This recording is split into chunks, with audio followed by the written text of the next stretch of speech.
नमस्कार दोस्तों, स्वागत है आपका सच की आवाज में। जिस तरह से दोस्तों आप सबको पता है कि अभी चर्चा केवल 5 राज्यों के विधानसभा चुनाव पर है और उसके बाद लोकसभा चुनाव आने हैं 2024 में। और 2024 के लोकसभा चुनाव के साथ साथ अकेले हरियाणा में लोकसभा चुनाव नहीं, बल्कि हरियाणा में तो विधानसभा चुनाव भी आने हैं और जिसकी तैयारी भारतीय जनता पार्टी, जननायक जनता पार्टी, इंडियन नेशनल लोकदल और कांग्रेस अपने अपने तरीके से कर रही है और अपने अपने स्तर पर जुटी हुई है।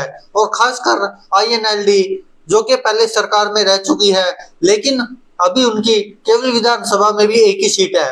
लेकिन जिस तरह से भाजपा और जसपा अलग अलग हुई थी, उसको लेकर जिस तरह से दो फाड़ हो गई थी एक पार्टी, तो सीटें बंट गई थी, जो वोट प्रतिशत था वो भी बट गया था।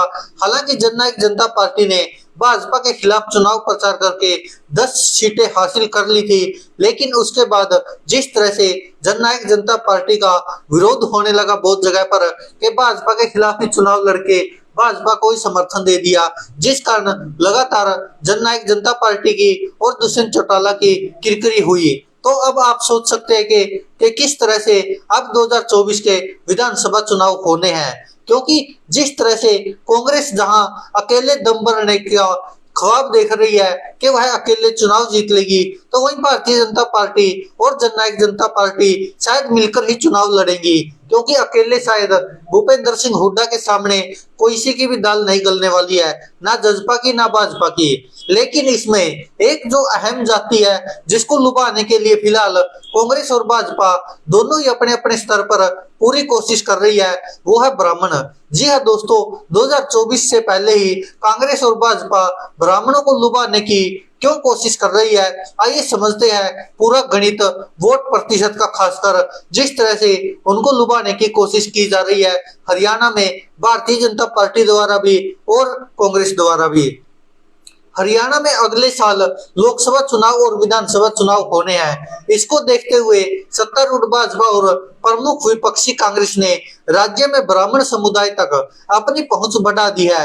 साथ ही दोनों पार्टियां ब्राह्मणों को लुभाने के लिए हर संभव कोशिश कर रही है। मुख्यमंत्री मनोहर लाल खट्टर ने सोमवार को कैथल में एक मेडिकल कॉलेज का नाम ब्राह्मण प्रतीक परशुराम के नाम पर रखा।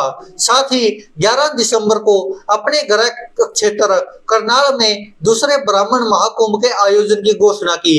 यह आयोजन पहली बार पिछले साल इसी दिन करनाल में आयोजित किया गया था। इस साल अप्रैल में मुख्यमंत्री ने परशुराम के नाम पर एक डाक टिकट जारी किया था और राज्य में परशुराम जयंती पर अवकाश भी घोषित किया था। तो इससे समझ सकते कि किस तरह से भारतीय जनता पार्टी कोशिश कर रही है कि किसी तरह भी ब्राह्मणों का वोट प्रतिशत उनकी पार्टी को मिले। हालांकि अभी ब्राह्मण उनसे थोड़े कटे हुए हैं, उसका कारण आप भी जानते हैं कि किस तरह से रामविलास शर्मा हार गए थे, तो आप उसी से सोच सकते हैं कि ब्राह्मण वोट किस तरह से भाजपा से कटे हुए हैं। वहीं आपको बता दें कि पिछले सप्ताह ही रोहतक में एक कार्यक्रम को संबोधित करते हुए विपक्ष के नेता भूपेंद्र सिंह हुड्डा ने भी वादा किया था कि अगर कांग्रेस 2024 में सत्ता में आती है तो ब्राह्मण समुदाय से 4 उप मुख्यमंत्री में से एक होगा। तो आप समझ सकते कि कितना वोट प्रतिशत के लिए कांग्रेस और भाजपा ब्राह्मणों को लुभाने के लिए बड़े बड़े वायदे करती है। अब आपको बता दें कि हरियाणा वैसे तो कहा जाता कि यह जाटों का क्षेत्र है और जाट बहुल हरियाणा में बड़े समुदाय में से ब्राह्मण राज्य की आबादी का लगभग 12% है। 2014 के विधानसभा चुनाव में जब भाजपा 90 सदस्यीय सदन में 47 सीटें जीतकर पहली बार बहुमत के आंकड़े तक पहुंची, तो पार्टी के राज्य प्रमुख रामविलास शर्मा एक ब्राह्मण नेता के तौर पर मुख्यमंत्री पद की दौड़ में सबसे आगे थे। हालांकि भाजपा हाईकमान ने सभी को आश्चर्यचकित करते हुए एक पंजाबी नेता मनोहर लाल खट्टर, जिसको के कोई जानता नहीं था, पहचानता नहीं था, वो हरियाणा के ऊपर रख दिया और अपने मुख्यमंत्री के पद पर उसको चुना। अब आपको बता देंगे 2019 के चुनाव में रामविलास शर्मा अपनी ही सीट से हार गए थे। तो आप समझ सकते हैं कि ब्राह्मणों की नाराजगी कितनी है भारतीय जनता पार्टी से, और उसी को समझते हुए अब मनोहर लाल खट्टर ब्राह्मणों को लुभाने का किसी तरह से प्रयास कर रहे हैं। आपको बता दें कि हरियाणा के पहले मुख्यमंत्री कांग्रेस के भगवत दयाल शर्मा एक ब्राह्मण थे। वो 1 नवंबर 1966 को हरियाणा के गठन के बाद से समुदाय से सीएम बनने वाले एकमात्र व्यक्ति थे। हालांकि कुछ ही महीनों के बाद उनकी जगह राव बीरेंद्र सिंह ने ले ली थी।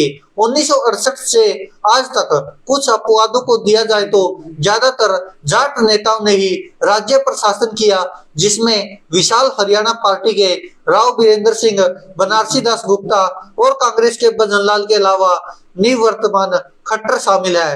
एक वरिष्ठ भाजपा नेता ने द इंडियन एक्सप्रेस को बताया, भाजपा ने कभी भी जाति की राजनीति नहीं की है, लेकिन परंपरागत रूप से जाट हरियाणा में भाजपा को वोट नहीं देते हैं।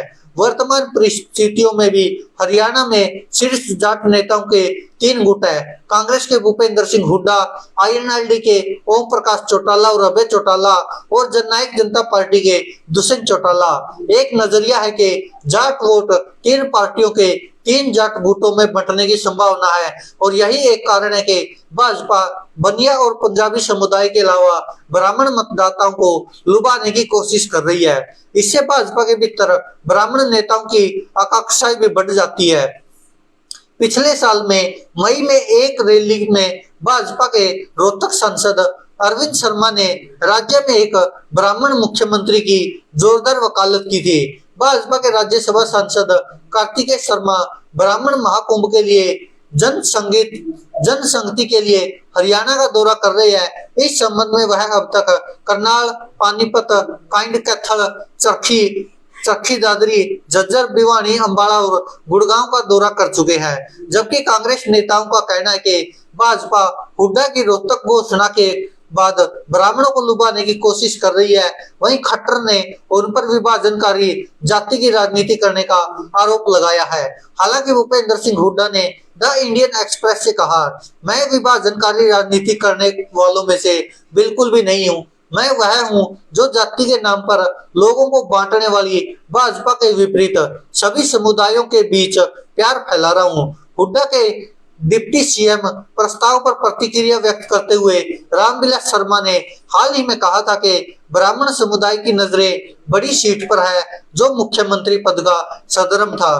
तो आप समझ सकते कि भारतीय जनता पार्टी हो, कांग्रेस हो या कोई भी पार्टी हो, वो खासकर जो जाट नेता जिस पार्टी को समर्थन नहीं करते या ज्यादा महत्व नहीं रखते उसको लुभाने के लिए ज्यादातर भारतीय जनता पार्टी अन्य जातियों का सहारा लेने की कोशिश कर रही है। लेकिन आपको पता कि भाजपा को जाट ज्यादातर समर्थन नहीं करते और यही कारण है कि भारतीय जनता पार्टी सोच रही है कि जाट वोट नहीं देते तो जो अन्य जातियां हैं उनसे वोट हासिल किया जाए। क्योंकि आपको भी पता है कि भारतीय जनता पार्टी हो या अन्य पार्टी हो, अन्य राज्यों में जैसे यूपी, बिहार, मध्य प्रदेश, कर्नाटक, महाराष्ट्र, इन सब राज्यों में धर्म के नाम पर राजनीति चलती है, लेकिन हरियाणा में ऐसा कुछ हो नहीं सकता।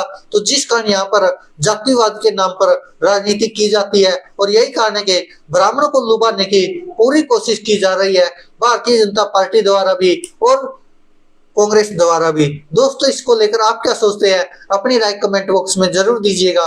धन्यवाद दोस्तों, देखते रहिए सच की आवाज।